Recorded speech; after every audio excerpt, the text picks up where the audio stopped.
लोक वार्ता। धुंधली का स्वभाव इतनी बतौड़ी कि अपनी बात के आगे उसकी सुनती नहीं पड़ोसन की। जैसे वो कहती है मेरे भी पति ऐसे का, चुप रहो मेरी सुनो पहले, बस अपनी ही बात करती है पर सामने वाले की सुनता ही नहीं है। अगर कोई बहन हो तो भैया बदलाव करना जरूरी है। क्रूर निर्दयी है, दया से दूर है। देखो बहनों, आपका नाम देवी जुड़ा है, आप दया की मूर्ति हैं, आप दयावान होना चाहिए, क्रूर नहीं, निर्दयी नहीं। बहुजल्पिका, कोई बहन ऐसे होती है, देख लिया एक बहन यहाँ तक का कुर्ती, एक यहाँ तक का, बाद दूसरे दिन भैया पति से लड़ाई शुरू की। देखा है आज भैया शर्मा जी की वाइफ ऐसी पहन के रखा है साड़ी, देखा है पीली उले साड़ी, देखा है आपने? कैसा है आपने देखा है? हमें भी चाहिए लड़ाई झगड़ा घर में शुरू तो बहनों कोई का देख करके जलन नहीं करना चाहिए। कोई के 4 मकान हो, 4 प्लाट उनकी भाग, हम तो भैया एक में खुशी हैं। कोई के घर में हजारों लाखों का आमदनी हो, हम तो भैया 10,000 में ही अच्छे हैं। बस जलन नहीं करना है, भगवान की भक्ति करना है। सूर, कोई बहनें कहती हैं अरे बताना मुझे, देंगी उसके 4। देखो बहनों, हर बहन को विनम्र होना चाहिए। कहीं बाजार में जाओ, कोई बात भी बन जाए तो वहां से सह के चली आओ, क्योंकि नहीं बोलना है। आज कलयुग है।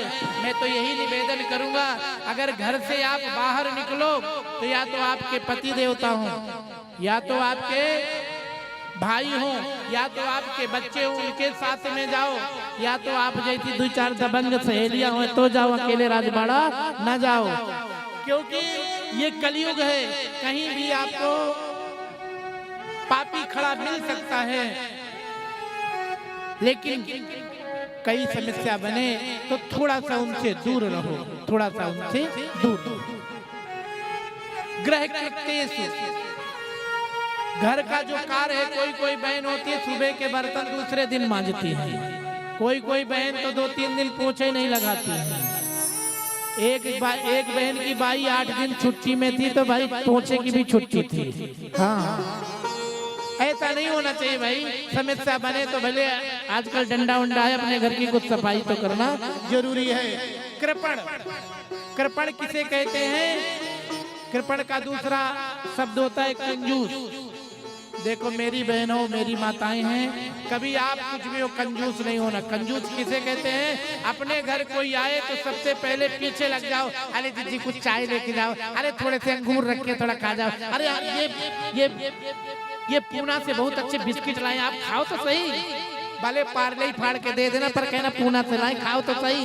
एक खाए, आपके घर से कोई व्यक्ति बिना खाए ना जाए, क्योंकि जिस घर में बहन कंजूस होती है उस घर में लक्ष्मी नहीं टिकती है। जिस घर की बहनें उदार होती हैं, कभी कुछ खिलाने का प्रयास करें, आपके आए हुए अतिथि का खूब स्वागत करें, अतिथि सत्कार करें।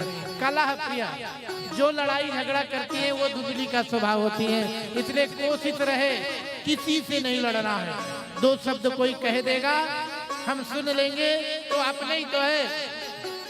अरे सास 2 बात जब सुनाती है और हम सुन लेते हैं ना, तो कोई यही कह के जाता है कुछ भी हो, बिटिया तो संस्कारी पिता की है, ले कहीं तुम्हारा नुकसान हुआ तो कहीं फायदा तो हुआ। अगर कोई हमें 2 बात कह दे तो हमें थोड़ा सा विनम्र रहना है। नारियों को लड़ाई झगड़ा जो मैं गुण बताया इनसे दूर रहना है, और भगवान की भक्ति से युक्त। यही धुंधली विपरीत है, लड़ती है झगड़ती है, जब शुरू हो जाती है कचड़ा फेंकने जाती है तो 3 घंटा में लौट के आती है। पहले घर के चोर सब धन लुटा ले जाए, उसको कोई चिंता ही नहीं जीवन में, क्योंकि उसकी अपनी बातें करना है। सबका समय निर्धारित है। देखो बहनों, आपकी कथा सायंकाल में रखी गई है 4 से 8, तो अब भैया 7 दिन आपकी व्यवस्था बिगड़ेगी, लेकिन मैं आपको उपाय बताता हूँ। आटा सान के सब्जी काट के, मेरी तो कुछ बहनें छौंक के भी आएंगी, ऐसा नहीं है। अब जाते ही 4 रोटी बनाया और पति देवता से कह देना 7 दिन महाराज जी ने बोला 2 ही भोजन बनेगा, चाहे सब्जी खाओ रोटी खाओ, एक के अलावा तीसरी बात मांगो मत। ककड़ी भी अब नहीं कटेगी 7 दिन। हाँ, बस खिचड़ी देंगी, उपमा दलिया थूली देंगे, पर कुछ हम लाइट भोजन 7 दिन, और 8वें दिन हम यहाँ दिव्य भंडारा करेंगे, सब बढ़िया तृप्त होंगे और भगवान पे समर्पित होंगे। अभी 7 दिन भोजन की व्यवस्था दूसरे टाइम की थोड़ा कमजोर रखना। और वैसे ही लोग यहाँ इंदौर में सब नाश्ते पानी में करते हैं। धुंधली कहने लगी, अच्छा बहनों मेरी आवाज आप तक आ रही है जो मैं बोल रहा हूँ? यहाँ से डिस्टर्ब तो नहीं हो रहा? आ रही है आवाज? आ रही है ना? ओके। एक दिन धुंधली कहने लगी है, बाबा जो तुम चिल्ला चोट करते रहते हो, घंटी बजाते रहते हो, तुम्हें भगवान ने क्या दिया? और ही भगवान ने मुझे सब कुछ दिया। का एक संतान नहीं दिया, हट जाओ निपुत्री। इस दुनिया में लोग तुम्हें थूकते होंगे, क्या कहते होंगे? जिसके संतान नहीं होता उसकी दुनिया में इज्जत नहीं होती। अच्छा ये तो ठीक बताया, भगवान हमें संतान देंगे। कब देंगे संतान? जब बुढ़ापे में गोविंदाई नमो नमः हो जाओगे। संतान बुढ़ापा तो आ गया, कब देंगे भगवान?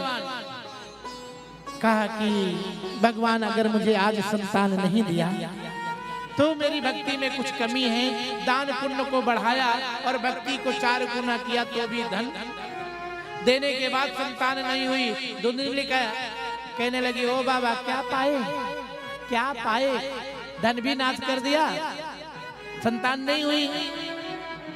रोज ताने मारे, रोज ताने मारे। बाबा ने एक दिन दुख के मारे घर को ही छोड़ दिया और जाकर के एक सरोवर के किनारे रोने लगा।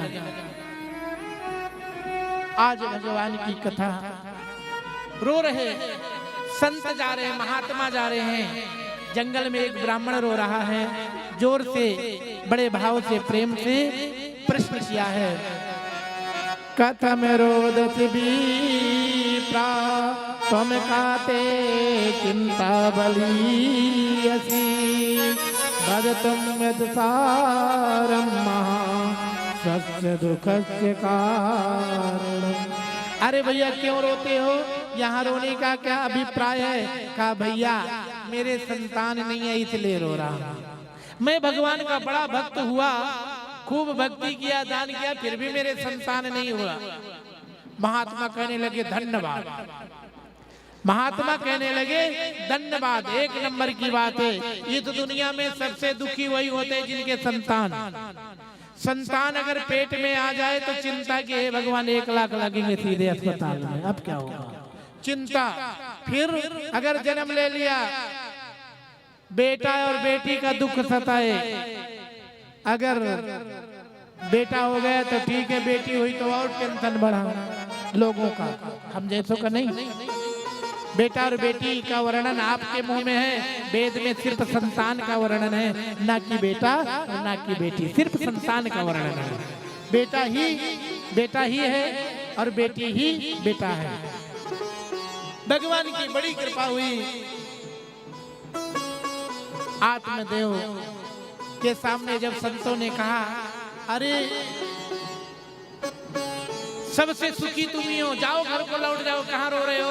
अरे कहा नहीं, मुझे संतान चाहिए। कहा व्यर्थ में चिंता मत करो, संतान से दुख मिलता है। अरे कहा तुम्हें क्या पता, दिग्जीवितम प्रजाहीनम दिग्ग्रहम चा प्रजा बिना दिग्धनम चानपत्यस्या दिग्कुलम संतति बिना। अरे संतान के बिना उस प्रजा को जीना धिक्कार है, और बिना संतान के घर को धिक्कार है, और बिना संतान के कुल को धिक्कार है। अरे भैया संतान होना चाहिए। अरे कहा मत संतान के लिए पीछे पड़ो, संतान ही महादुख देता है। संतों की बात मानो, आकाशवाणी और संत की वाणी झूठी नहीं होती है। इसलिए आपसे कहता हूँ जाओ घर को लौट जाओ। कहा नहीं, जब मुझे लोग निपुत्री कहते होंगे मुझे कितना दुख होता होगा। अरे इसका हम उपाय बताते हैं। क्या? कहा जाओ तुम एक गाय पाल लो, कोई बछड़ी देख लेना, तुम पिता बन जाओगे। जाओ एक आम का पेड़ लगा दो, फल आ जाएंगे, पिता बन जाओगे। कहने लगे बाबा मैं भी पढ़ा लिखा ब्राह्मण हूँ, कोई साधारण ब्राह्मण नहीं यार हो रहा हूँ। सब उपाय कर लिया। पालते या मया धेनु साबंध्या सर्वथा भवेत् यो मया रोपितो वृक्षा सोऽयमि बन्धात्माश्रये। अरे मैं जो गाय को पालता हूँ आज तक बांझने हजारों पेड़ लगाया, फल की तो बात छोड़ो, फूल नहीं आया। बाबा कुछ भी नहीं चाहता हूँ, संतान दो, अगर नहीं संतान दोगे तो मर जाऊंगा। महात्मा ने कहा कैसे मर जाओगे? दिया पेड़ में सर और रुधिर की पिचकारियां बहने लगी। कहा अब बताओ दोगे कि नहीं? नहीं फिर पटकूं।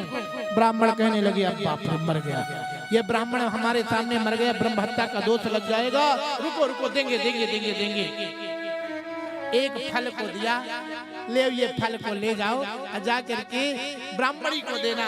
वो गर्भवती, तुम्हारे भाग्य में बेटा नहीं लिखा लेकिन हम दे रहे हैं। भगवान कहते हैं कि जो मैं नहीं दे सकता हूँ वो धरती में एक संत दे सकता है, एक ब्राह्मण दे सकता है। इतना सामर्थ्य एक ब्राह्मण में होता है। फल को दिया, देवी गर्भवती हो जाएगी, खाते ही 10वें महीने में एक सुंदर पुत्र की प्राप्ति होगी, फिर तुम्हारा जीवन आनंदमय होगा। और बड़ा इस फल के प्रभाव से धर्मात्मा पुण्य की प्राप्ति होगी। लेकिन मैं आपको फिर से कहता हूँ, जाते जाते एक बात कहूँ, ये फल को फेंक दो। अरे संतानें दुख देते हैं, बड़ा संतानें दुख देते हैं बुढ़ापे में। लाखों में 2-4 संतान ही माँ बाप को सुख देते हैं। आप सभी से निवेदन है, आप सभी से निवेदन है मेरे भाई बहनों, माँ बाप के प्रति समर्पण को स्वीकार कर लेना। माँ बाप के चरणों में समर्पण हो जाना। जिन माँ बाप ने तुम्हें जन्म देते हैं, उंगली पकड़ करके चलना सिखाते हैं, भूखे रह करके माँ कलेवा ढांक के तुम्हें कल के लिए बचाती है, फटे कपड़े पहन करके तुम्हें ब्रांडेड कपड़े पहनाते हैं, छोटा फोन खरीद करके तुम्हें लाखों 50 हजारों का फोन दिलाते हैं। अरे अच्छी सी अच्छी शादी आपके लिए धन जुटाते हैं, अपने जीवन को मार करके।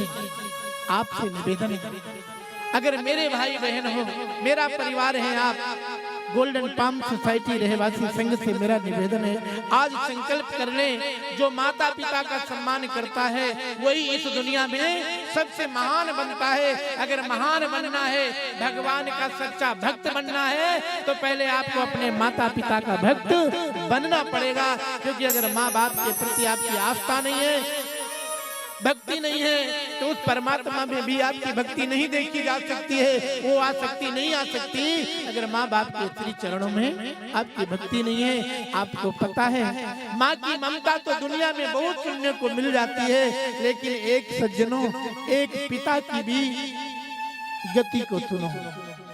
पिता सुबह निकल जाता है, चौराहे में खड़ा हो जाता है, मजदूर की चौक में जाकर के फावड़ा तगाड़ी करता है, दिन भर वर्क करता है। जब लौट करके आता है तो याद करने लगता है, ये मिठाई थोड़ा बच्चों को ले लो ना, ये फल में अपने बच्चों को ले लो ना। उस समय पन्नी टांग करके आता है, पप्पू की अम्मा ये रख लो, बच्चों को देना। जब सुबह वही पत्नी कहती लो 2 पेड़े आप भी खा लो, हाथ जोड़ लेता है पप्पू की अम्मा, मैं नहीं खाऊंगा, बच्चों को खिलाना। ये सेव में बच्चों के लिए लाया, मुझे कल की बासी रोटी बची हो तो दे दो, थोड़ा सा गुड़ बचा हो तो। ऐसे पूज्य माता पिता के प्रति अगर आपकी भक्ति नहीं जागृत हुई तो आप क्या दुनिया में सुख पाएंगे। जो माँ बाप को भगवान मानेगा वही ठाकुर जी को भगवान मान पाएगा, नहीं उसका जीवन व्यर्थ हो जाता है। तो इतनी वेदना सहने के बाद, इतना कष्ट सहने के बाद एक पिता का अगर आपने बुढ़ापे में सम्मान नहीं किया तो ये बताओ दुनिया वालों, कौन संतान पैदा करेगा? अरे भैया खाएगा, आयश करेगा, अस्पताल में भर्ती हो जाएगा, मर जाएगा, मजदूर अस्पताल के जला देंगे, मरने के बाद कौन कहाँ गया, किसने देखा है? सज्जनों, संतान अगर कभी काम पड़ता है संतान से तो बुढ़ापे में माँ बाप को जरूरत होती है। जवानी में उनके काम आओ ना आओ, माफ कर सकता है परमात्मा, लेकिन बुढ़ापे में सभी माँ बाप को भगवान। आप जानते हो ये पिता की महिमा मैंने सुनाया है, एक माँ की महिमा सुनो। जब माँ गर्भवती होती है तो अन्न जो जाता है वो सब बाहर चला जाता है। 9 महीने तक माँ भर पेट अन्न भी नहीं खाती है। सज्जनों, इस हाथ को आरे से काट दिया जाए तो मैं खुशी खुशी कटवा सकता हूँ, लेकिन 1000 बिच्छू मारने के डंक को सह करके पीड़ा, जब प्रसव की पीड़ा आ जाती है, माँ की आंखें बंद हो जाती है, ऐसे लगता है प्राण बाहर आने वाले हैं। और उस दुख को सहने के बाद देखती है मेरे पुत्र पैदा हुआ, खुश हो जाती है, अपने आंसुओं को पोंछ लेती है। आपकी नाक जब जन्म लेते हो तो चपटी होती है, नाक को उठा करके सुडौल बना देती है तो एक माँ। आपकी आंखें बड़ी छोटी होती है, उन आंखों को काजल लगा करके बड़ी बना देती है तो एक माँ। अरे तुम्हें तो नींद भी ना आए, मेरी पवित्र माँ मालिश करके तुम्हें रात को सुला देती है माँ। अरे तुम्हारे तो दांत भी नहीं है रोटी चबाने को, अपने ही हृदय से अमृत की धारा पिला देती है माँ। सज्जनों, तुम क्या चलना सीखोगे, उंगली पकड़ के तुम्हें चलाना सिखा देती है माँ।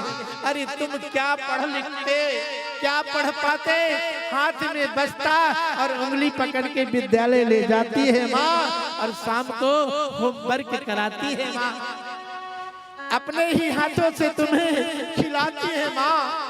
अरे तरस कर लो सज्जनों, ये दुनिया वालों अब तो बदल जाओ।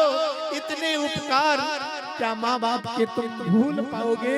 अगर जिसने माँ बाप को याद नहीं किया, जिसने माँ बाप के प्रति समर्पण नहीं हुआ, उसका जीवन तो व्यर्थ है, उसका जीवन मिथ्या है। और ऐसे पापी को तो भगवान धरती में भेजे भी नहीं।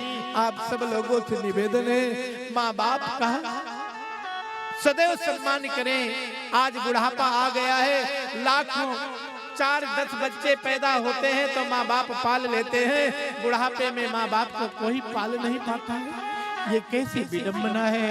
इसलिए आपसे निवेदन है, दुनिया में सबसे बड़े भाग्यशाली होते हैं जिनके माँ बाप होते हैं। हाथ ऊंचा करें जिनके माँ बाप जीवित हैं, थोड़ा हाथ ऊंचा करें जिनके जीवित हैं। अच्छा, नीचे कर ले। अब वो हाथ ऊंचा करे जिनके माँ बाप नहीं है धरती में। दोनों में कोई के एक होंगे। आप जानते हैं वो बड़े भाग्यशाली वो होते हैं जिनके दुनिया में माँ बाप होते हैं, और दुनिया में दुर्भाग्यशाली वो होते हैं जिनके माँ बाप नहीं होते। आप क्या जानो माँ बाप की पीड़ा। जिसके हो हैं, जिसके हैं उन्हें भोजन नहीं मिलता, और जिसके नहीं है एक पल कठिनता का है। मैं भी उन्हीं दुर्भाग्यशालियों में हूँ। ना मेरे पिताश्री हैं और ना ही मेरे माताजी हैं। 8 वर्ष की आयु में माँ ने सास को छोड़ा था, और सन 11 में श्री पिताजी ने सास को छोड़ा था। यादें और बातें रह गई। सज्जनों, अगर आपके माँ बाप जीवित हैं तो उनके प्रति आप सेवा का भाव रखें। मरने के बाद ऐसे सत्कर्म करो, भागवत की कथा सुनो, ताकि उन्हें वैकुंठ की प्राप्ति हो। क्योंकि माँ बाप 4 बच्चों को पाल लेती है माँ, एक बच्चे कोई माँ को बेटा नहीं पाल पा रहा। आज सज्जनों, माँ बाप का बड़ा उपकार है, बड़ा जीवन। तेरे जीवन में खुशियाँ तमाम आएंगी, तेरे जीवन में खुशियाँ तमाम आएंगी। ले जमा की दुआएं तेरे काम आएंगी, ले जमा की दुआएं तेरे काम आएंगी। तेरे जीवन में खुशियाँ तमाम आएंगी, तेरे जीवन में खुशियाँ तमाम आएंगी। ले जमा की दुआएं तेरे काम आएंगी, ले जमा की दुआएं तेरे काम आएंगी। ओ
खुशियाँ तमाम आएगी।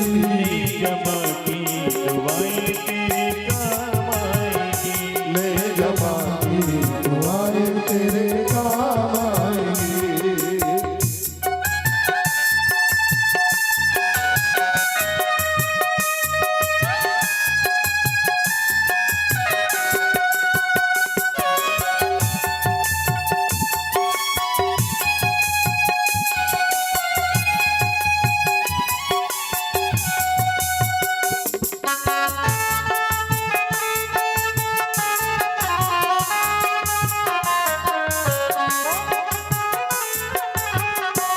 मन पैदा किया बाकी इंसान है। मान पैदा किया बाकी इंसान है। माँ हमारी तुम्हारी सबकी भगवान है। माँ हमारी तुम्हारी सबकी भगवान है। मन पैदा किया बाकी इंसान है। मान पैदा किया बाकी इंसान है। माँ हमारी तुम्हारी सबकी भगवान है। माँ हमारी तुम्हारी सबकी भगवान है। भोली माँ को मना, भोली माँ को मना, वो मान जाएगी। भोली माँ को मना, वो मान जाएगी। ने जमा की दुआएं तेरे काम आएगी। ले जमा की दुआएं तेरे काम आएंगी। तेरे जीवन में खुशियाँ तमाम आएगी। तेरे जीवन में खुशियाँ तमाम आएंगी। ले जमा की दुआएं तेरे काम आएगी। ले जमा की दुआएं तेरे काम आएंगी। ओ माँ, ओ माँ, ओ माँ, ओ माँ। ओ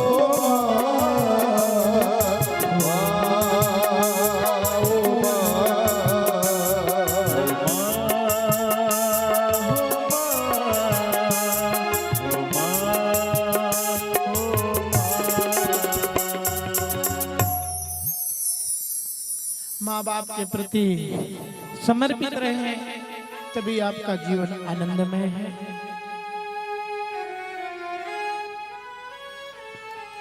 क्योंकि आप जानते हैं आत्मदेव हमारी माता का रूप श्री मामी जी बैठे हैं। गर्ग मामी जी जोरदार तालियां बजाए हैं, इनको भी प्रणाम। माँ तो माँ होती है, ममता का सागर होती है, और माँ का तो प्रेम ही कुछ दुनिया से अलग। भगवान की बड़ी कृपा होती है। आज आत्मदेव ब्राह्मण को कहा फेंक दो ये फल, बड़े बेकार संतान होती है जो माँ बाप का सम्मान नहीं करती। अरे हो, मैं अपने बेटे को ऐसे संस्कारवान बनाऊंगा, मेरा बच्चा, मेरा बालक धर्मवान होगा। इसलिए आपसे निवेदन है, आप कथा सुनने आया करें तो प्यारे बच्चों को भी कभी 7 दिन में 1 दिन लाया करें, क्योंकि जो बच्चे भगवान की कथा सुनते हैं वो कभी मार्ग से भटकते नहीं। आज आप आशा करें, मैंने कैसी कथा सुनाया है, और जिसको मैंने माँ बाप की महिमा बताया है, क्या वो भूलेगा आज से माँ बाप को? नहीं भूल पाएगा। आशा है नहीं भूलेगा, जरूर नहीं। क्योंकि आप जानते हैं संतों का संदेश एक सागर से भी ज्यादा गहरा होता है। बच्चों को भी भगवान की कथा सुनाने लाया करो। आत्मदेव कहा आप आशीर्वाद दो, मैं अपने बच्चे को अच्छा बनाऊंगा। संतों ने कहा आशीर्वाद तो हम दे ही रहे हैं, बात ये है कि आप तो माया में फंसने जा रहे हो। अरे कहा नहीं, मैं जाऊंगा, अब तो फल ब्राह्मणी को दूंगा। लेकर के आए, ओ देवी जी। धुंधली कहने लगी कि हे भगवान, वो बाबा चला गया था तो भैया आटा भाटा की कौन व्यवस्था करता। चलो आ गए, अच्छी बात है। अब तो भैया इनसे लड़ूंगी नहीं, अच्छे से बोलूंगी। कहा आओ आओ पंडित जी, जल पियोगे?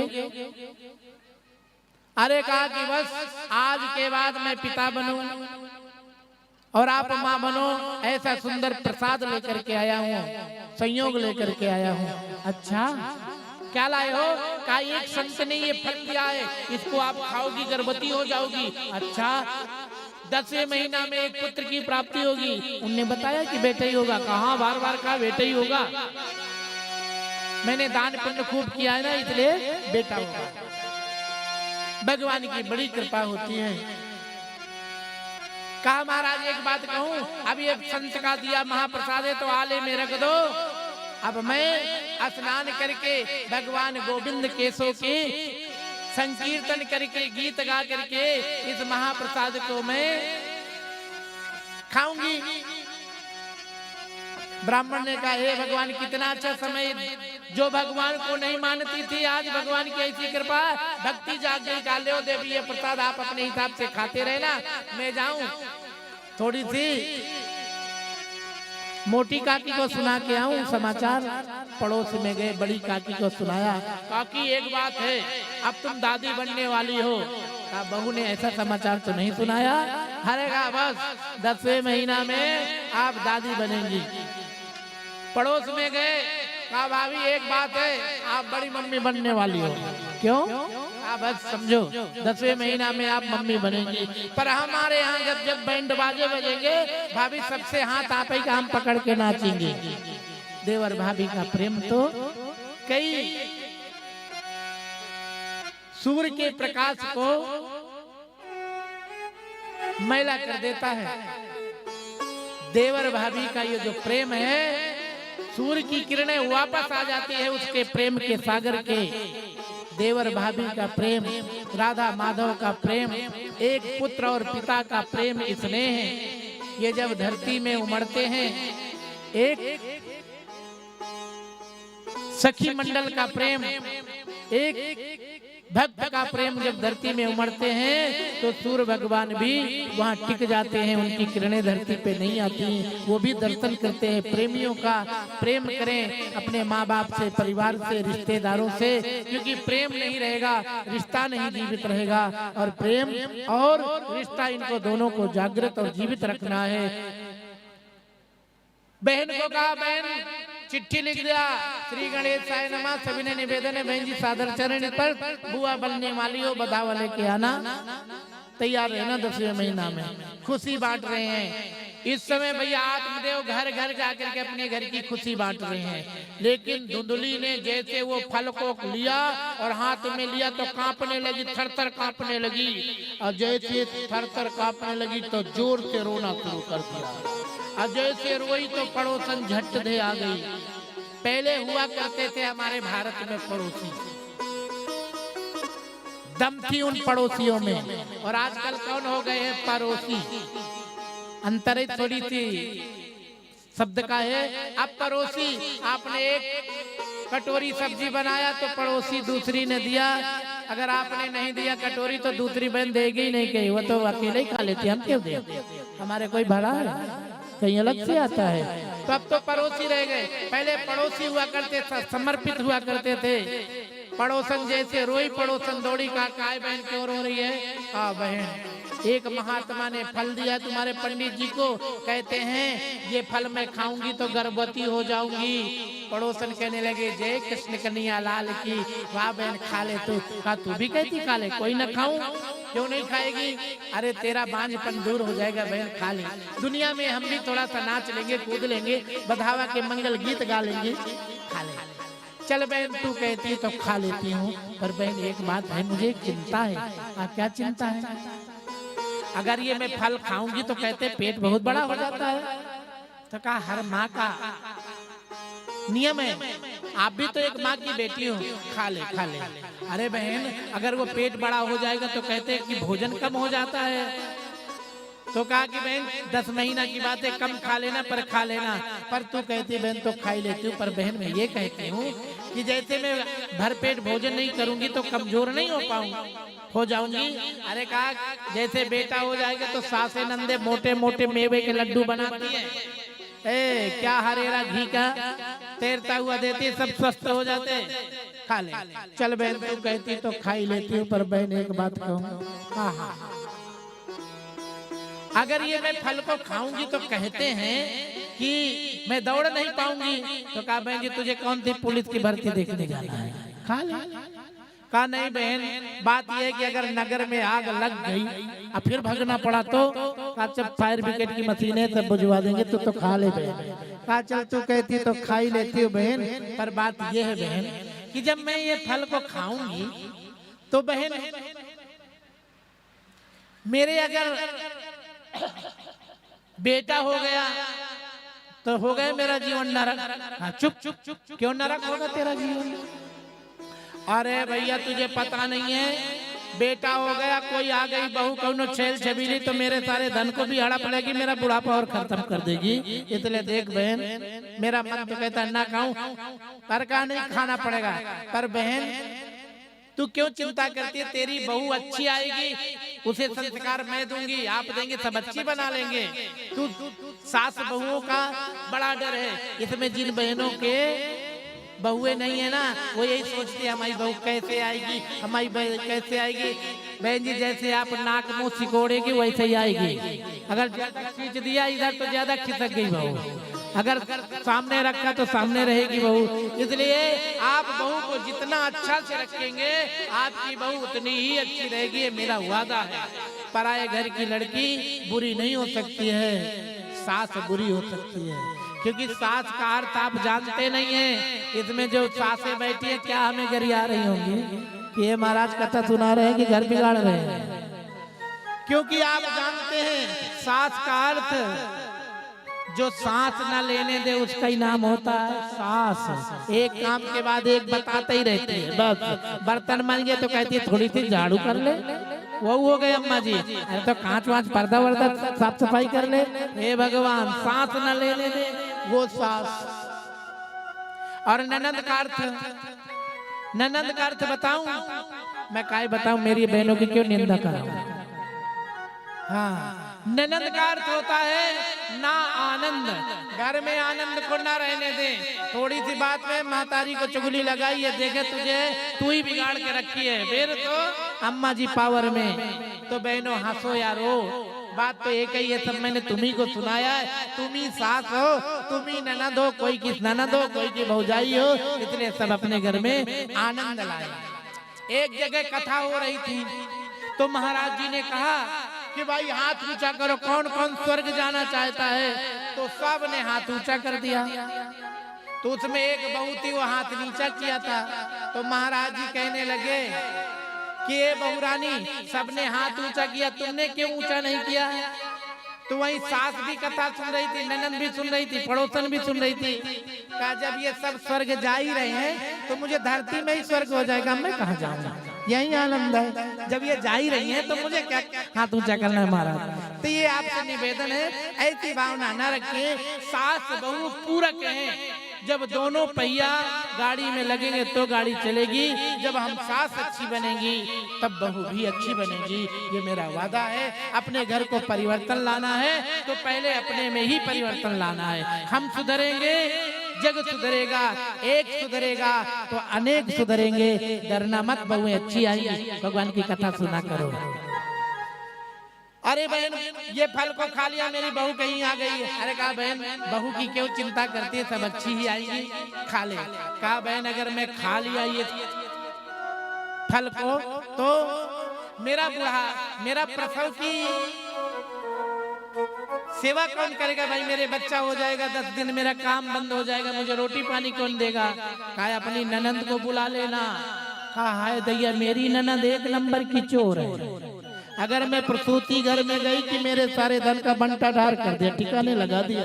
बहन एक बात कहूं, कुछ दूसरा उपाय कर। अरे कहा तेरे ननंद को हम ताकेंगे, तू खा ले फल। कहा तू कहती तो खाई लेती हूँ, पर बहन एक चिंता ये है, अगर ये फल को मैं खाई, अब मेरे ही गोविंदाई नमो नमा हो गए तो। अरे कहा बहन बड़े से बड़े महंगे अस्पताल में तेरी प्रसव व्यवस्था कराएंगे, पर तू खा ले। कहा बहन चल तू कहती तो मैं खा ही लेती हूँ, पर बात एक चिंता और है। कहा क्या चिंता है?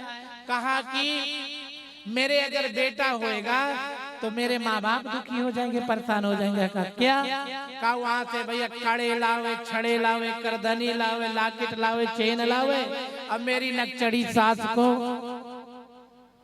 साड़ी लावे मेरा बाप, मेरी टेढ़मुही ननंद को साड़ी लावे तो मेरे बाप की तो बिक गई, हो गई ठिकाने धन की लक्ष्मी। अरे कहा बहन खाले, जिस पिता के घर में ये खुशी जाएगी वो कहीं से व्यवस्था करके लाएगा, पर बधावा लेकर के पिता जरूर। पर बहन एक बात कहूँ, ये फल को मैं तू कहती तो खाई लेती हूँ, पर एक चिंता और है। पड़ोसन ने कहा अभी बातें अब बहुत मत बना, बहुत हो गया, अब एक ही चिंता सुनेंगे, तुझे फल खवा के ही जाऊंगी। कहने लगी कि बहन प्रसव की पीड़ा मैं सहूं, पुत्र मेरे पैदा हुए और सारे पड़ोसी क्या चिल्लाएंगे, आत्मदेव के घर बेटा हुआ, आत्मदेव के घर बेटा हुआ। बहन मैं ये दुख नहीं सह पाऊंगी। पड़ोसन ने कहा बहन कोई कहे ना कहे, मैं कहूंगी कि धुंधली के बेटा हुआ, पर खा ले। और बहन तू तो बहुत ज्यादा टेंशन दे रही है, मेरे कुकर में 15 सीटी लग गई होंगी दाल में, मैं तो जा रही, चली गई। इतने में बहन आ गई बिना बुलाए। अरे भैया एकदा भामिनी तत्साद गृहे स्वेच्छायागता तथा गृहे कथितं सर्वा चिंते महिती। बहन की चिंता में बहन एक बाबा फल दिया है, तो वो बाबा ने फल दिया है, वो बाबा ने फल दिया है, मैं गर्भवती होंगी, दुख सहूं। बहन नहीं हो सकता, मैं फल नहीं खा सकती। अरे कहा खिलाइए गाय को फल, ये गाय गर्भवती हो जाएगी तो सोच लेंगे बाबा पहुंचा माता। और मैं उम्मीद से मेरे होगा बेटा तुझे दे दूंगी। धुंधली के बहन को लग रहा था कि इसका धन मैं अपने हाथ में कर लूं कब्जा, कैसे न तैसे। ऐसे तो ये देने वाली संक्रांति में चूड़ी पहनने को भी पैसा नहीं देती है, ऐसी बहन है, कोई इतना दानी थोड़ी है वो। पर कहा ठीक है, पर बहन ये बाबा को मैं क्या जवाब दूंगी? कहा ये बाबा को तू भैया साड़ी को कुछ दिन पेट के थोड़ा ऊपर बांधना। अच्छा बहन, जब चलना तो थोड़ा हाथ ऐसे ऐसे फैला दिया करना, पूरे पड़ोस में हो जाएगा गर्भवती। फिर सुबह से शुरू हो जाना, आज मैं मुंगौड़ी खाऊंगी, आज मैं गुलाब जामुन खाऊंगी, आज मैं रायता बनाऊंगी, आज मैं कड़ी पकौड़ी बनाऊंगी, कुछ न कुछ मिला के खाना। फिर कुछ दिन बाद मेरे घर आ जाना कि मेरी बहन के यहाँ जाऊंगी, या मेरा कौन देखेगा, मेरे बेटे को लेकर के आ जाना। ये पुरुषों को क्या इतनी जानकारी? कहा बहन तेरे बात में तो दम है, चल ये गैया को खिलाया, गाय फल खाते ही गर्भवती हुई। कुछ दिन बाद एक महा खुशखबरी आ गई कि धुंधली ने एक सुंदर पुत्र को जन्म दिया है। आत्मदेव ब्राह्मण ने खूब ब्राह्मणों को भोजन कराया, खूब दान किया। ठीक 3 महीने बाद मैया गौ के गर्भ से एक बालक का जन्म हुआ। पूरा शरीर पुरुष का है लेकिन कान गाय के जैसे हैं। कहा कि ब्राह्मणों को बुलाओ, बच्चों का नाम रख दें। धुंधली कहने लगी है जी चुप रहो, नाम रखोगे, जन्म मैं दूं नाम तुम रखोगे? तो ये बेटे का नाम मैं रखती हूँ, मेरा बेटा धुंधली का बेटा धुंधकारी। इसका तुम्हें जो रखना हो तो रख लो। ब्राह्मण आए, कहा ये ब्राह्मण देवता इनके काय गान गाय के हैं और गाय के ही गर्भ से जन्मे हैं, इसलिए इनका नाम होगा श्री गोकर्ण जी महाराज। दोनों बालकों ने रहने लगे। पहले नाम मिलते जय नारायण, रूप नारायण, राम नारायण, तो क्या क्या नाम रखे जाया करते थे, लीलावती, कलावती, भानुमती, सब वैसे। एक जगह नलखेड़ा में कथा हो रही थी और हम एक सज्जन हमसे आ गए, कहा महाराज हमारे एक लड़के का नाम है नवीन और एक का नाम है प्रवीण, अब कोई ऐसा नाम आप रख दो जिसमें बीन आ जाए। हमने कहा बहन जी क्षमा चाहते हैं, हमसे मत नाम रखो, हम राम श्याम कृष्ण माधव गोविंद नाम रखते हैं, संतों के तो यही नाम है। कहा नहीं महाराज कोई बीन से नाम रख दो। हमने कहा बहन जी मालवा में खूब पैदावार है, इनका नाम आप रख दो सोयाबीन। कहा महाराज ये नाम अच्छा नहीं है, अब पहले तो हमें अंग्रेजी भी कम आती थी, आज का नाम होता तो एक और अच्छा नाम रख देते। का नाम रखते आपको पता है? आज कहते हैं कि इनका नाम रख दो डस्टबिन, हर जगह मिल जाते हैं। तो नाम कभी बच्चों का रखे तो गोविंद के नाम का उच्चारण हो, जिसका अर्थ भगवान का नाम अर्थ हो, वही नाम सबसे पावन है, पुनीत है। कहा दोनों बालकों का लालन पालन होना, दोनों बड़े हो गए। क्रियते कालेन तौ जातौ तरुणो तनया भुवौ गोकर्णः पंडितो ज्ञानी धुंधकारी महाकला। धुंधकारी महाकल हो गया, गोकर्ण महाज्ञानी हो गए। धुंधकारी बड़ा हुआ, थोड़े दिन बाद तो भैया वो चोरी करने लगा। चोरी करके सामान लाता, भैया कहती अंदर रख दो। इसलिए आपसे भी निवेदन है, आपका बच्चा बालक बुद्धि होती है, स्कूल से कभी पेंसिल लेके आ जाएगा, कहीं रबर लेके आ जाएगा, कहीं किताब, पेरेंट्स मीटिंग में जाना दे के आना। अगर आपका बालक ले आया है तो आप उसको छिपाना मत। बालक की एक गलती पे डांट लगाओगे तो कभी गलती वो बालक करेगा नहीं।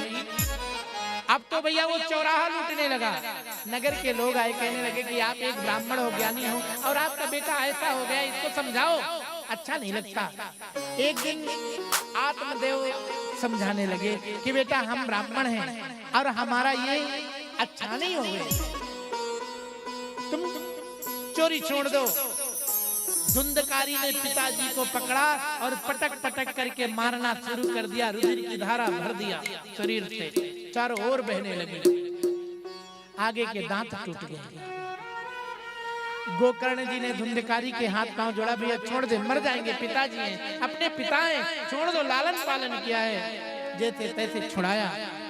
गोकर्ण जी ने एक गोकर्ण गीता का दर्शन कराया। तदानी तो समागत्या गोकर्णो ज्ञान संयुता बोधयामास जनकम वैराग्यम परिदर्शनम। अरे कहा पिताजी वैरागी बन जाओ, बाबा बन जाओ, जाओ, कुछ नहीं है ये माया में। घर को छोड़ करके चले गए। ये देह से क्यों प्रेम करते हो, परमात्मा से प्रेम करो। देहान अस्तिमां सुदुर्धरे अभिमति त्यजदं तया जाया सुता जितु सदा ममता विमुञ्चा पश्यानि संजगदादिदयं क्षणभङ्गतिष्ठं वैराग्यरागरसिको निष्ठा। बैराग का दर्शन कराया। आत्मदेव घर को छोड़ करके चले गए। धुंधली कहने लगी अच्छा बाबा को दिया, ये बाबा ज्यादा ही ज्ञान की बातें करता है। अरे तू धन कम से कम लूट के लाता है तो बढ़िया अच्छे कड़े छड़े मड़े पहन रही थी, बढ़िया अच्छी जिंदगी जी रही थी, बुढ़ापे में गहने तो पहन रही है। अब तो भैया समय बदल गया। धुंधकारी 5 वैश्याओं से जुड़ गया। वैश्याओं को धन ले करके जाना शुरू कर दिया। बड़े बड़े चौराहे, बैंक लूटने लगा, सराफा बाजार लूटने लगा। एक दिन वैश्याओं ने कहा कि तुम अपने घर से धन लाओ, तुम्हारी माँ के पास बहुत सोना चांदी है, अभी लाता हूँ। माँ के केस पकड़ा और सारा घर का जेवरात, बर्तन, बिछौना सब जाकर के वैश्याओं को दे दिया। गोकर्ण ये दृश्य देख रहे हैं, ये क्या हो रहा है भाई। एक दिन वैश्या ने कहा अरे तुम्हारी माँ के पास बड़ा गुप्त धन होगा, जाओ लाओ। माँ को बहुत मारा, बहुत मारा, बहुत मारा, धन दो। माँ ने आधी रात को जाकर के कुएं में कूद करके देहांत हो गया। वैश्याओं के साथ विहार करता है। गोकर्ण जी को ये अच्छा नहीं लगता कि अपने दुष्ट भाई के साथ मैं रहूं, मेरा भी नाम खराब हो। कहा कि भैया धुंधकारी अगर तेरी इच्छा होवे तो मैं तीर्थ कर आऊं, जाओ। गोकर्ण जाएंगे। माँ बाप मर गए, 5 देवियों को अब अपने ही घर में रख लूंगा। और 5 देवियों को रख लिया। चोरी करके धन लूट लूट करके लाता। वैश्याओं के पास बहुत धन हो गया। एक दिन एक वैश्या बोली कि बहन आप हमारे पास पर्याप्त मात्रा में धन हो गया, अगर ये कहीं राजा के घर में पकड़ा गया और हमारा नाम ले लिया तो जेल भी मिल जाएगी, धन भी चला जाएगा, इसलिए लाने वाले का ही देहांत कर देते हैं। रात को रस्सी में बांधने लगी चारपाई में। धुंधकारी कहने लगा, ए जी क्या कर रही हो? आप मजाक कर रही हैं, थोड़ा बंद तो जाओ। काले बांध लो, मजाक कर लो। हाथ पांव बांध लिया। एक बहन आई और जोर से लाठी बजाना शुरू कर दिया। जोर से चिल्लाया कि ये कैसी मजाक है भैया। तो जो माँ बाप के दांत टूटे थे, दिया एक लाठी तो बत्ती थी बाहर कुरकुरा के गिर गई। जोर से चिल्लाया, अरे भैया मैंने तुम्हें इतना धन दिया। एक ने क्या करी है, जला चूल्हे से गई, जलते अंगारे लाई, जलते खोले हुए मुंह में डाल दिया। अब तो बोल भी नहीं पा रहा। माँ बाप को दुख देने वाला की देखो गति तो देखो। बेस्याओं ने जिंदा जीवित मृत्यु घाट के द्वार पे ला पहुंचाया। धुंधकारी का देहांत हुआ। धुंधकारी का देहांत हुआ तो बहुत बड़ा प्रेत बन गया। गोकर्ण जी हर तीर्थ में जाकर के तर्पण करते, पिंडदान करते हैं और सनई सनई धीरे धीरे गया जी में पहुंचे तो वहां विष्णु पद शिला में पिंडदान किया। माता फल्गु नदी के किनारे पिंडदान किया, प्रेत शिला में पिंडदान किया। क्योंकि गया जी में अपने वंश का कोई भी व्यक्ति वहां जाकर के पिंडदान कर देता है तो 21 पीढ़ी के पूर्वज सब वैकुंठ पहुंच जाते हैं। ऐसे गया का महात्मा है, गया का विधान है। पिंडदान करके तर्पण करके गोकर्ण जी आए, अपने घर को थोड़ा सा साफ करके रात को विश्राम किया। उतने में तो एक आग का पुंज जलने लगा। जैसे आग जलने लगी तो भेड़ बन गया, बकरा बन गया, भैंसा बन गया। देखते देखते गोकर्ण जी कहा, अरे भैया तुम कौन हो? अरे कहा कि मैं आवाज निकल नहीं रही है, मुंह चल रहा है। जल छोड़ा, आवाज आने लगी। अहम भ्राता त्वदीयस्मि धुंधकारी नामता स्वैकीये नैव दोषेणा ब्रह्म त्वं नासिता मया। भैया मैं आपका भाई धुंधकारी हूँ, मैं प्रेत बन गया हूँ। ब्रह्म शक्ति को मैंने नष्ट करके अधर्म में चला। ब्रह्म के दर्शन से, परमात्मा के दर्शन से, पूजा से, आराधन से, प्रार्थना से, चिंतन से कोसों दूर रहा। भैया मैं प्रेत बन गया हूँ। प्रेत योनि में भैया तुम्हें पता है मुझे यमराज के दूध गरम तेल में डाल देते, पकौड़ा जैसे तल देते। भैया बड़े बड़े बर्छी भाले मेरे छेदते। देखो रुधिर की धारा बह रही है। भैया मुझे कांटों में दौड़ाते, गरम रेती में दौड़ाते हैं। भैया मुझे प्रेत योनि से मुक्त करा दे भैया, बहुत दुख है प्रेत योनि में। कहा कि चल कुछ चिंता करता हूँ। सूर्य भगवान के उपासक है, जल दिया। कहा मुझे तो पता नहीं है मैं क्या करूं। सूर्य भगवान कहने लगे, तेरे भाई को मुक्ति देने की एक ही शक्ति है जिसका नाम है श्रीमद् भागवत कथा। अपने भाई को कथा सुनाओ।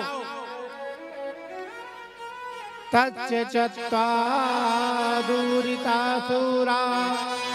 इदपुट में भाषता श्रीमद् भागवतान मुक्ति सप्ताहे वाचनम कुरु। 7 दिन भगवान की कथा सुना। भगवान की बड़ी कृपा हुई और गोकर्ण जी कथा सुनाने लगे तो मन में सोचे कि अरे भैया कैसी कथा सुनाऊं, क्या कथा सुनाऊं, कौन सी कथा सुनाऊं, किसे सुनाऊं। भागवत की कथा तो सुना रहा हूं, पर एक गांठ 7 गांठ का बांस रख दिया, उसी में बात कर दिया। भैया सब यही आप श्रोतागण सुनो, मेरे वंश के पूर्वज। पहली गांठ में माता पिता बैठ गए, दूसरे में भाई धुंधकारी और 5 गांठ शेष बच्ची तो 5 भैंसियां हैं। तो भैया भाभी पहले दिन गांठ खुली, दूसरे दिन दूध, तीसरे दिन तीसरी, चौथे दिन चौथी, 5वें दिन 5वें, 6वें दिन 6वीं, 7वें दिन 7वीं गांठ खुली।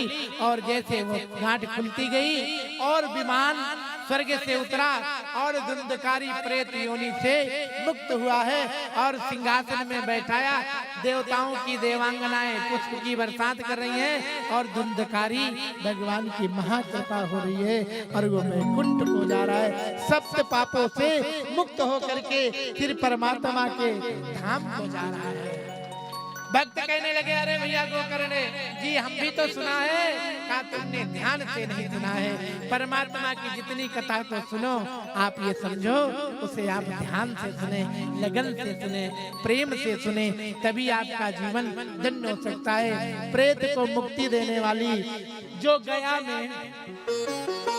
में आप श्राद्ध करते हैं, तर्पण करते हैं, तो आपके पूर्वज तर सकते हैं। अगर वो पापी होंगे तो गया जी में तर जाएंगे, अगर महापापी होंगे तो नहीं तरेंगे। महापापी तो इस पावन पुनीत कथा सुनने से ही तरते हैं। आप इतने बड़े भाग्यशाली हैं जो अपने पुत्रों को आज भगवान की कथा सुना रहे हैं। आपसे पुनः सूचना, अभी मेरे पास वो डायरी है नहीं जिन बहनों ने कल के लिए, क्योंकि देखो बहनों, आपसे सबसे निवेदन है, यहाँ पे मेरे ऊपर दबाव आ जाएगा। आज का भोजन श्री कैलाश पांडे जी के यहाँ है, कल सुबह का भोजन कोई बहन के यहाँ और है, मैं घोषणा करूंगा। शाम का भी भोजन है। तो ये संतों का जो भोजन की व्यवस्था की गई है, तो सिर्फ आप समझो 14 घर ही, 14 लोगों का ही, तो उसमें जो है अपना आरक्षण सही समय पे करा लें, ताकि आपको हम सेवा दे सके। बाकी आपको कह सके कि नहीं आएंगे, क्योंकि आप जानते हो सब जगह नहीं जा सकते। 7 दिन यानी 2 टाइम 14 दिन 14 घर ऐसे करके जो नाम लिखे हैं, ऐसे नाम लिखे। कल के जो जजमान हैं, कल का जो पूजन का समय रखा जाए, कितने बजे का समय रखा जाए? 10 बजे, 10:30 बजे, 11 बजे, कौन सा समय? 10 बजे में हाथ ऊंचा करें। 10 बजे जो जजमान बनेंगे उनको सुबह अगर उनको समय मिल सके तो घर में कोई भी एक व्यक्ति आकर के, हमारे मुख्य यजमान तो है ही हैं, हमारे तिवारी जी तो व्यवस्था संभाल ही रहे हैं, अगर आप भी उसमें मुख्य यजमान हैं, अगर हवन पूजन में बैठना चाहते हैं तो ये सब आपका सहयोग से आपका ही ये आयोजन है। ना ही मेरा है, ना ही तिवारी जी का है, ना ही पांडे जी का है, ना राजा भैया मिश्रा जी का है। ये किसी का आयोजन नहीं है, ये सिर्फ गोल्डन पाम सोसाइटी का आयोजन है। अगर वहाँ कोई रह रहा है रहवासी तो वो पूजन में भी आ सकते हैं। और कल जो संत व्यासपीठ का पूजन होता है, कल जो आना चाहते हैं ब्राह्मणों की व्यासपीठ का पूजन, ब्राह्मणों का पूजन, 2 माला लेकर के अपने लिफाफा दक्षिणा लेकर के कल के 2 यजमान होंगे, परसों के यजमान होंगे, ऐसे करके यजमानों की भी व्यवस्था बना ली गई है। 5, 10, 2, 4 कोई ऐसा नहीं, जो बनना चाहता है वही है। कोई अगर जोड़े से नहीं है तो अकेले भी इस पूजा को स्वीकार कर सकते हैं। भाई कोई का पति परदेश में है, विदेश में है, दूर है, तो क्या वो भक्ति नहीं कर सकती हैं? तो मेरी बहनें हो, एक पल्लों में सुपारी बांध लेना, समझ लेना पप्पू के पापा बंध गए, और भगवान की भक्ति करना, क्योंकि तुम्हारे ही कल्याण से, तुम्हारी ही दान पुण्य के कृपा से, भगवान के कृपा से उनका भी कल्याण होता है। तो कल जो प्रसाद बंटवाना चाहते हैं, अपना प्रसाद का भी नाम लिखाएं कि इसके दिन से हमारे तरफ से, इसके तरफ से हमारे तरफ से। और मैं ये निवेदन करूंगा कि अगर कल का प्रसाद बटेगा, कल का प्रसाद बटेगा तो एक ही चीज प्रसाद में आएगी। हम सब घोषणा कर देंगे, पेड़े तो पेड़ा ही पेड़ा आएंगे, केला तो केला ही केला आएंगे। नहीं तो भैया मेरे से तो सब कहेंगे हमें तो केला दिया नहीं, हमें तो पेड़ा ही दिया है। अब दोनों को दे दूंगा तो जो आगे बढ़ गई है बहन वो भी लौट के आ जाएगी, महाराज तब तो पेड़ा बांट रहे हैं। इसलिए एक जैसा हम प्रसाद बांटेंगे ताकि हमारी प्रसाद की व्यवस्था बनी रहे। देखो आपको प्रसाद कैसे दिया जाएगा, यहाँ पे आप उतरोगे तो अपने शरीर का स्वयं ध्यान रखें। थोड़ा सा बारिश से गड्ढे वड्ढे हो गए तो अपने शरीर को स्वयं बचाएंगे, और हमारी 2 महिला कार्यकर्ता लगी रहेंगी जो आपको पकड़ने का सहारा देंगी उतरते हुए। जो वृद्ध माताएं हैं उनको कहीं नहीं जाने का, यहीं से प्रसाद मिलेगा। और मंच से प्रसाद इसलिए दिया जा रहा है क्योंकि अगर तुम वहां गई और सब टूटी तो ये कार्यकर्ता फिर उल्टे सीधे बचने बोलना शुरू किया। तो मैं नहीं चाहता हूं कि मेरी बहनों से कोई अव्यवस्था हो। 15 मिनट की बढ़िया प्रसाद व्यवस्था रहती है, लाइन से आएंगे, व्यासपीठ को प्रणाम करेंगे, सबका सुंदर ये अवसर है, सबकी कथा है, ये पुण्य आपको लाभ मिलेगा।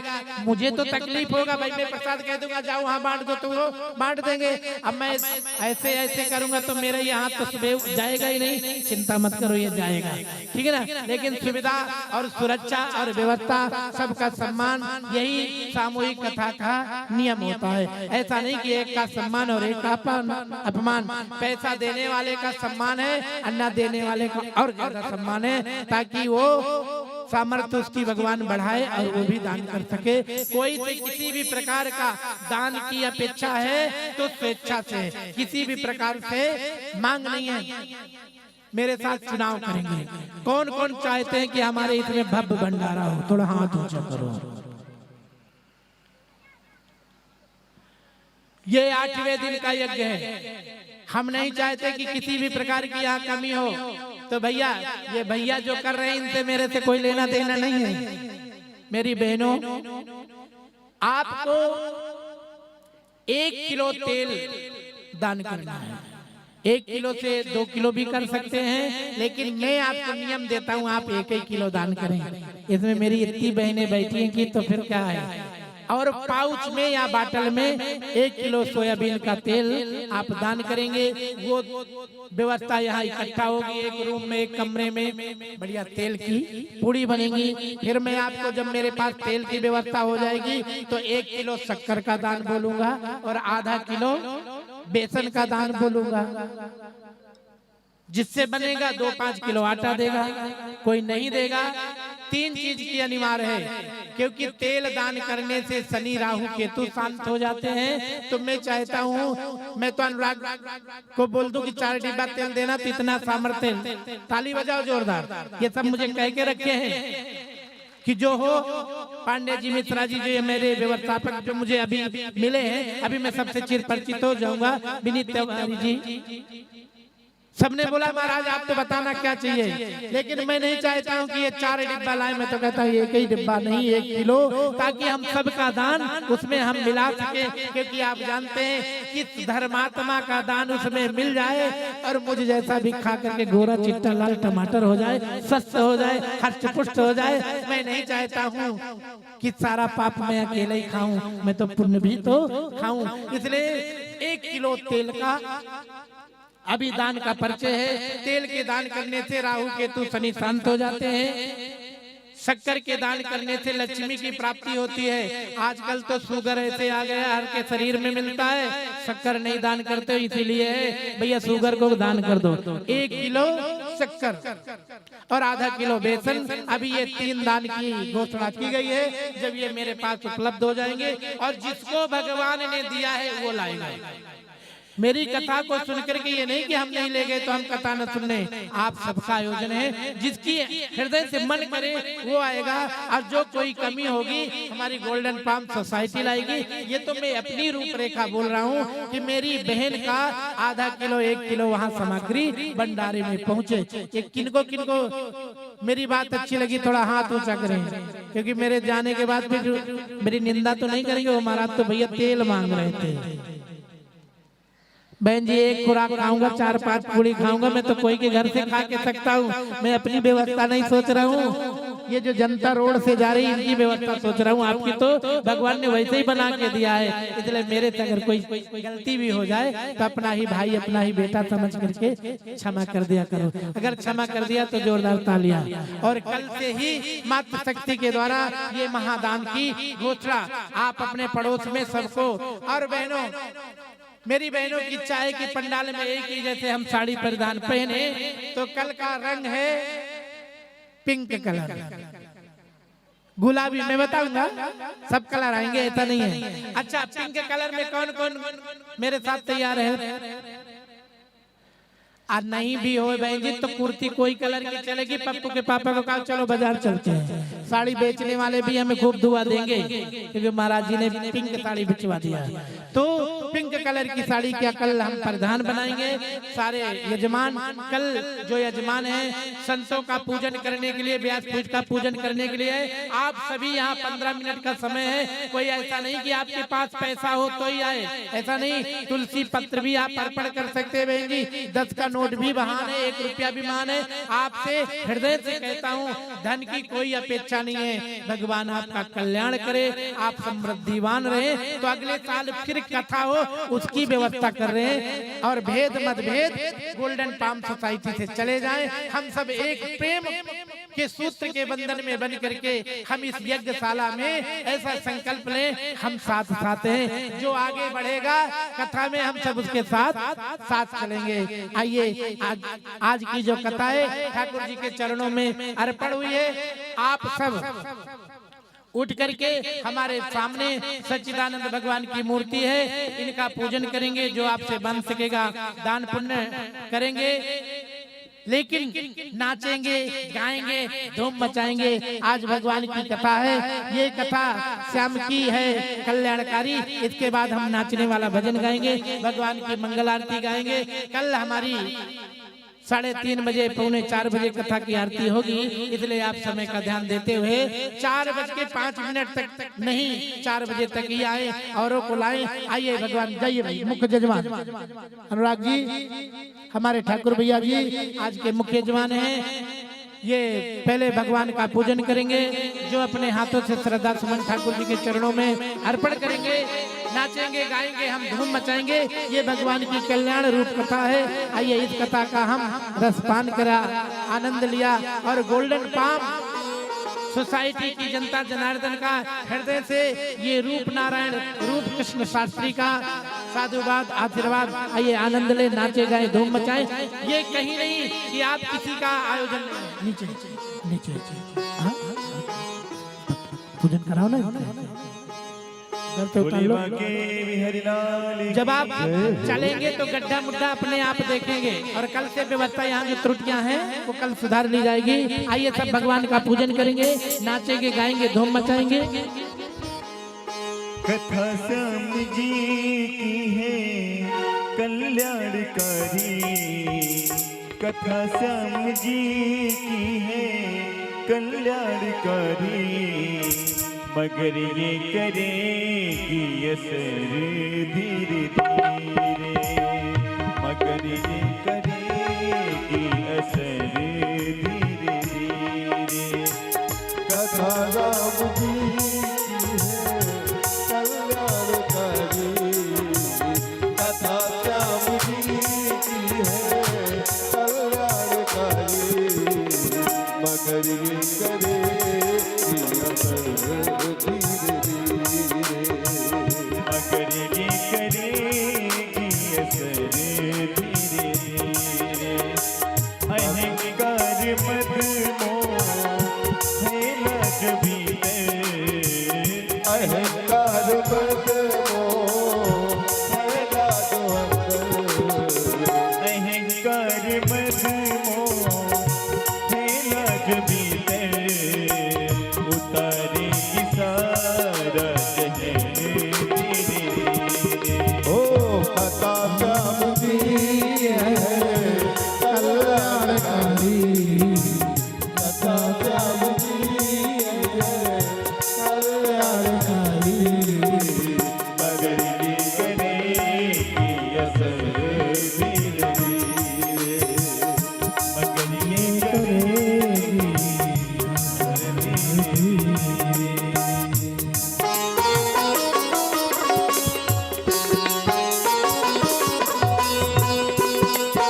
झंझटों से न मौका मिलेगा कभी झंझटों से, न मौका मिलेगा कभी झंझटों से। जैसे भी हो कुछ समय तो निकालो, जैसे भी हो कुछ समय तो निकालो। जन्म आदमी का मिले न मिले फिर, जन्म आदमी का मिले ना मिले फिर। चली जा रही है उम्र धीरे धीरे, ओ चली जा रही है उम्र धीरे धीरे। कथा श्याम जी की है कल्याणकारी, कथा श्याम जी है कल्याणकारी। मगर ये करेगी असर धीरे धीरे, मगर ये करेगी असर धीरे धीरे। अहंकार मद मोह फैला जो भीतर, अहंकार मद मोह फैला भीतर। उतारेगी सारा जहर धीरे धीरे, ओ तारे की बाधा धीरे प्रसाद की व्यवस्था धीरे। है।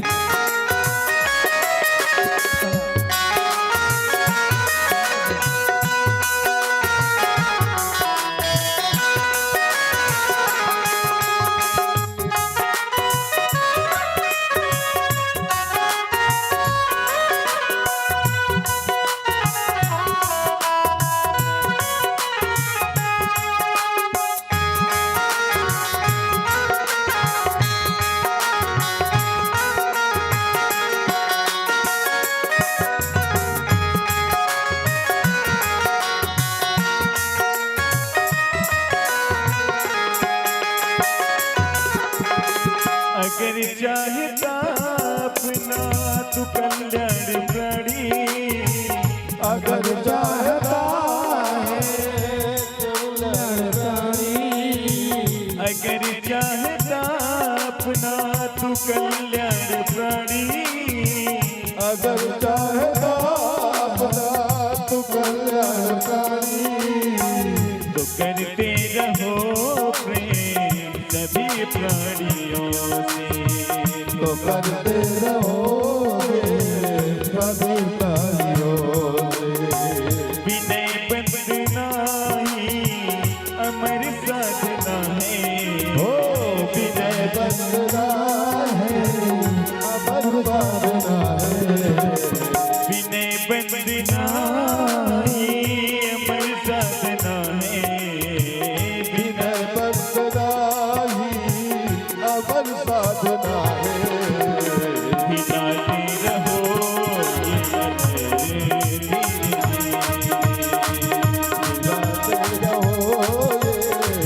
अमर धीरे धीरे, गाते रहो ये असर धीरे धीरे। हिलाते रहो ये असर धीरे धीरे, ओ गाते रहो ये असर धीरे धीरे। कथा श्याम जी की है कल्याणकारी, कथा श्याम की है कल्याणकारी। मगर ये करेगी असर धीरे धीरे, मगर ये करेगी असर धीरे धीरे। मगर ये करेगी असर धीरे धीरे, मगर ये करेगी असर धीरे धीरे। देखो भाइयों, आपसे निवेदन है, आपका सीधा प्रसारण है, तो ये कथा आप कभी भी रूप कृष्ण शास्त्री के नाम से गोल्डन पाम सोसाइटी अगर आप चैनल में सर्च करेंगे तो आप नाचते कूदते अपने आप को देखोगे। ये सीधा प्रसारण चल रहा है। आप अपने कोई रिश्तेदार को देश में विदेश में आप कह सकते हैं कि YouTube में हमारी कथा को आप देखिए। फेसबुक में रूप कृष्ण रूप नारायण शास्त्री के नाम से ये सुंदर चैनल है। मेरा तो रूप कृष्ण शास्त्री, और आप YouTube में इस नाम से, लेकिन फेसबुक में रूप नारायण रूप कृष्ण शास्त्री से आप सर्च करेंगे तो आपको मिल जाएंगे। कोई भी देश विदेश में आपकी कथा सुन रहा, मायके में ससुराल में, भैया हमारी YouTube में सीधा प्रसारण है। तो आइए एक भजन नाचेंगे, गाएंगे, धूम मचाएंगे। और जो आज जजमान रहे वो 7 दिन भी जजमान अगर रहे तो ये मेरा सौभाग्य रहेगा। ये आप मेरा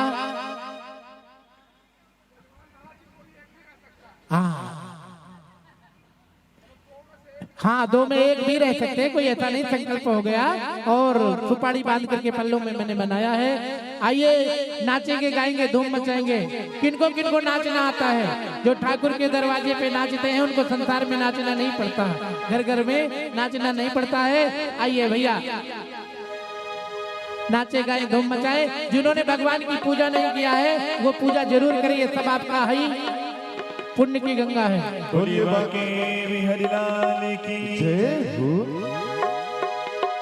तू मेरा यार है, मेरा दिलदार है। जय हो। तू मेरा यार है, ऊपर हाथ, मेरा दिलदार है। ओए ओए ओए काली कमली वाला मेरा यार है, याद है, काली कमली वाला मेरा यार है, याद है। मेरे मन का मोर तू दिलदार। जय हो। अरे ऊपर हाथ, ऊपर हाथ। तेरा याद है, याद है।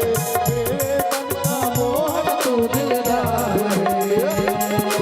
काली कमली वाला मेरा ये बदमाशी नहीं चलेगी, भगवान का दरबार है, सबको हाजिरी नाच के लगानी है। कौन है जोरों से? कमली वाला मेरा यार है, तेरे मन का मोहन तू दिलदार है। मेरा यार है, मेरा दिलदार है। तू मेरा यार है, मेरा दिलदार है। तू मेरा यार है, मेरा दिलदार है। तू मेरा यार है, मेरा दिलदार है। ओए ओए ओए काली कमली वाला मेरा यार है, याद है, मेरे मन का मोर तू दिलदार है।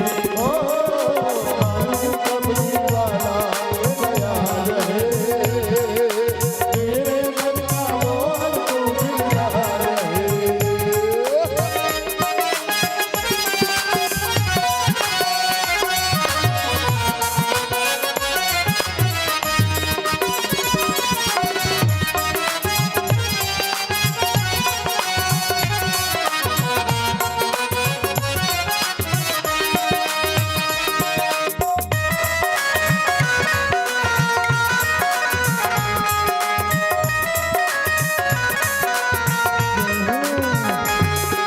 मनमोहन में तेरा दीवाना, गाँव बजे मेरी तराना। गाओ बस अब यही तराना, गाओ बस अब यही तराना। मनमोहन में तेरा दीवाना, गाँव बजे मेरी तराना। गाओ बस अब यही तराना, गाओ बस अब यही तराना। जाम चलोनी तू मेरा एतबार है, जय हो।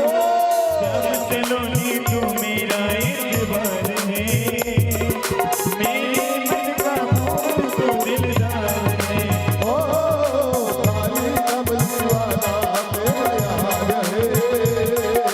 तेरे मन का मोहन तू दिलदार है।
आइए भगवान की मंगल आरती संवारते हैं।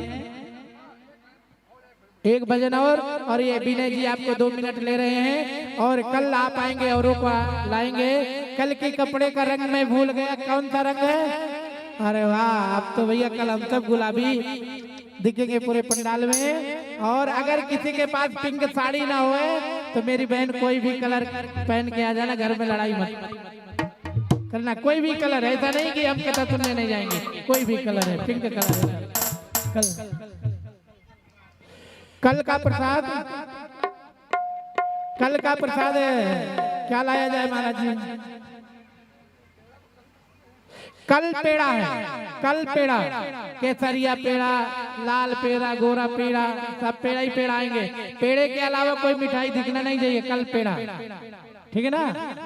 आइए कल आप आएंगे औरों को लाएंगे और भगवान के इस महोत्सव में सब चढ़ बढ़ करके हिस्सा लेंगे। क्योंकि ये कोई व्यक्ति विशेष का नहीं है। जिन्होंने आज यजमान बने हैं तो ऐसा नहीं कि वो 7 दिन नहीं बैठ सकते हैं, ये सब कोई यजमान है, सबकी व्यवस्था है। जो यजमान बनते जाएंगे हवन के दिन उनको सबसे पहले बैठाया जाएगा, फिर जो कथा में सुन रहे हैं उनको भी बैठाया जाएगा। ऐसा नहीं होगा, सबके साथ सद्भावना और संभाव का भाव रखते हुए, नजर की व्यवस्था रखते हुए ये रखा जाएगा। आप यहाँ जब भगवान की मंगल आरती होगी ना तो उधर आरती किया तुरंत चढ़े आओ, यहाँ प्रसाद लो। ऐसे नहीं कि 1 घंटा प्रणाम करते रहो महाराज को फिर हमें और आप यहाँ पट्टा करा लो, जाओ नहीं। यहाँ तो सेकंड में आओ और इधर निकल जाओ, ठीक है ना?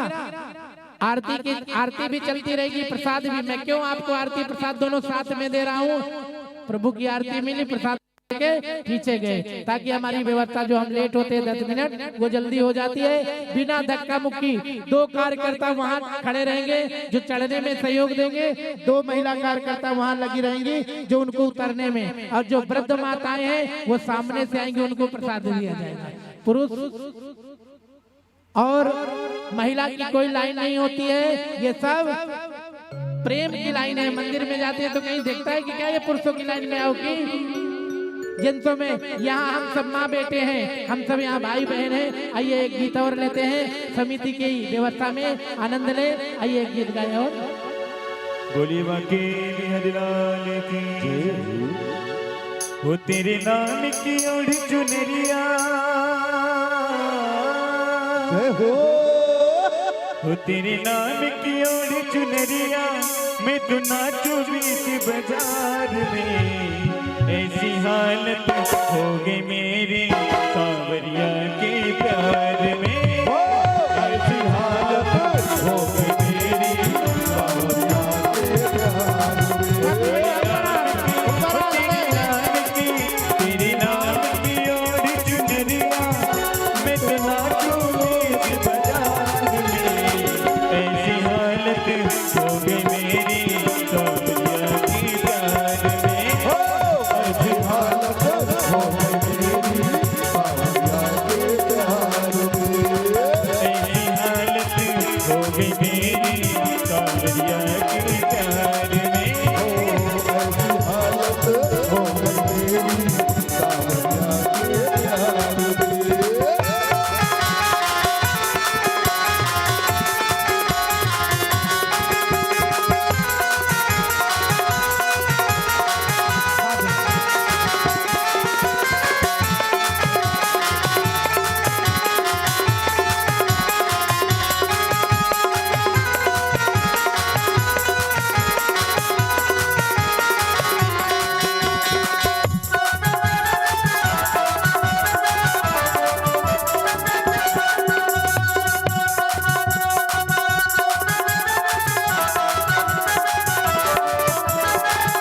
भगवान की मंगल आरती संवारते हैं और ठाकुर जी को उसी कुर्सी में खड़ा कर दें सभी लोग अपने अपने स्थान पर खड़े हो जाएं और आशीर्वाद की मुद्रा का दर्शन कराएं। बड़ी श्रद्धा और भाव के साथ भगवान की आरती संभालें।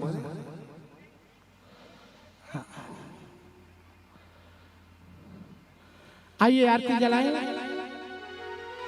एक ही होगी, एक और है, तीन है, एक इधर दो एक पीछे दो। आइए सभी एक सेकंड आरती करना, दूसरे को देना है, ऐसे नहीं कि हम ही हिलाते रहें।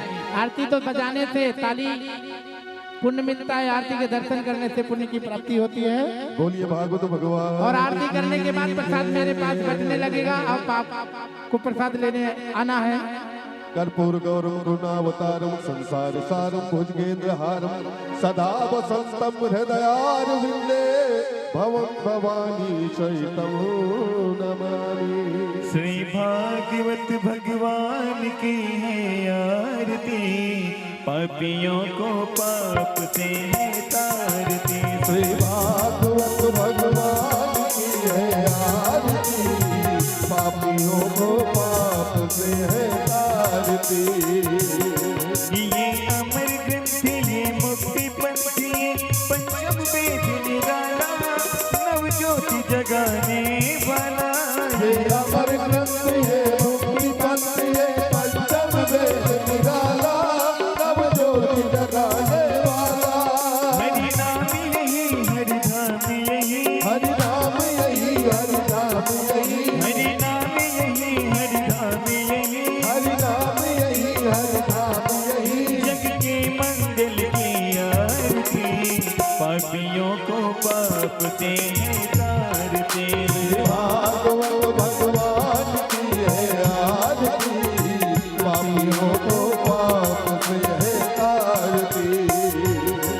ये शांति दीप पावन पुण्य, पापों को मिटाने वाला, हरि दर्श कराने वाला। ये शांति गीत पावन पुनीत, पापों को मिटाने वाला, हरि दर्श कराने वाला। ये सुख करनी ये दुख हरनी, ये दुख करनी ये दुख हरनी, ये सुख करनी ये दुख हरनी। ये सुख करनी ये दुख हरनी। मधुसूदन की आरती, पापियों को पाप से है तारती। श्री भागवत भगवान की है आरती, पापियों को पाप से है तारती। ये मधुर बोल जगपंथ को सन्मार्ग बताने वाला, बिगड़ी को बनाने वाला। ये मधुर बोल जगपंथ को सन्मार्ग बताने वाला, बिगड़ी को बनाने वाला। श्री राम यही घनश्याम यही, श्री राम यही घनश्याम यही, रंग राम यही घनश्याम यही। प्रभु राम यही घनश्याम यही। प्रभु की महिमा की आरती, पापियों को पाप से है तारती। श्री भागवत भगवान की है आरती, पापियों को पाप से है तारती। कर्पूर गौरम ऊपर आओ। संसार सारम भुजगेंद्रहारम सदा वसंतम हृदयारविंदे भवं भवानी चैतम नमामि। त्वमेव माता गंगा त्वमेव, त्वमेव बन्धु सखा त्वमेव, त्वमेव विद्या धर्मं त्वमेव, त्वमेव सर्वं मम देव देव, त्वमेव सर्वं मम देव देव, त्वमेव सर्वं देव देवा। कार्यकर्ता वहाँ से ध्यान दे, जनता उतनी ही ऊपर आए जितनी यहाँ से आगे बढ़ जाए। थोड़ा वहाँ कार्यकर्ता रोकते जाए, धीरे धीरे वहाँ से चढ़ाए। 5-5 4-4 लोगों को छोड़े। और प्रसाद कल जो भी रहवासी प्रसाद बंटवाना चाहते हैं तो कल सिर्फ आपको पेड़ा भेजना है, 1 किलो आधा किलो जो आपकी व्यवस्था हो। देवास्तानि धर्माणि प्रथमान्यासन्नादेहनागम महिमानः सचन्द्र यत्र पूर्वे साध्याः सन्ति देवाः। ॐ विश्वाचक्षुरोता विश्वातो मुखो विश्वातो बाहुरोता विश्वातसपाता सम्बाहुभ्यां समते सम्पतद्रेर्ध्यावा